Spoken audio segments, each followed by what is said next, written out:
You meet someone, they smile, they speak politely, and yet something feels off. Not dangerous, not obvious, just a quiet signal your mind can't name. You tell yourself you're overthinking, but the feeling stays. What if your brain noticed something before you did? Tonight, we're not learning how to judge people. We're learning how the mind reveals itself, often without knowing it's being seen. Problem Deep Dive: the hidden confusion. Most people believe understanding others requires time, long conversations, deep trust, shared history. But psychology shows something uncomfortable. Human beings leak information constantly, through tone, through timing, through what they emphasize and what they avoid. Friedrich Nietzsche didn't study neuroscience, but he studied people with ruthless attention. He noticed patterns modern psychology later confirmed: defense mechanisms, status signaling, projection, cognitive dissonance. You feel confused around certain people because your conscious mind listens to words, while your unconscious mind listens to patterns, and the two don't always agree. Reframe: you are not broken. If you've ever thought, "I'm bad at reading people," that's not entirely true. Your brain is actually very good at it. It's just not verbal. The amygdala, the insula, and the prefrontal cortex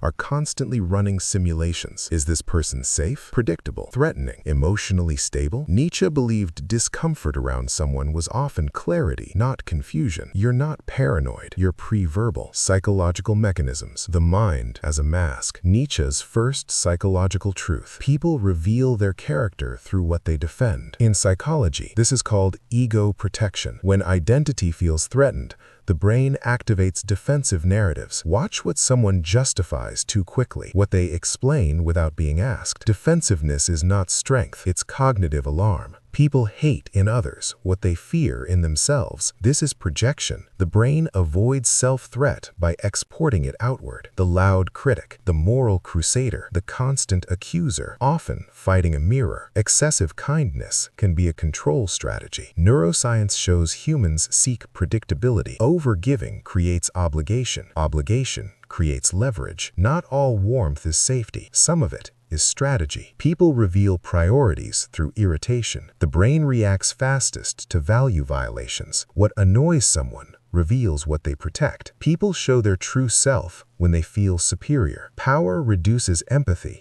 and increases authenticity. Watch how someone treats those they don't need. People confess through jokes. Humor lowers mental filters. The prefrontal cortex relaxes. Truth slips out disguised as play. Jokes are rehearsed honesty. People repeat what is unresolved. The brain loops unfinished emotional tasks. Repetition is not boredom. It is an unhealed wound. Silence reveals more than speech. Avoidance is a survival signal. What someone refuses to say often speaks the loudest. People describe others using their own values. Language reflects inner maps. When someone labels others as weak, fake, or selfish, they are revealing themselves. Certainty often reveals fear. The brain seeks closure to escape uncertainty. Curiosity requires tolerance. Certainty is anxiety wearing confidence. Practical framework: reading without judging. This is not about manipulation. It is about perception. Here is a simple psychological framework. First, track emotional energy, not words. Words are deliberate. Energy is automatic. Second, notice defensive speed. Fast defense means fragile identity. Slow reflection means inner stability. Third, observe status behavior. How someone treats those above,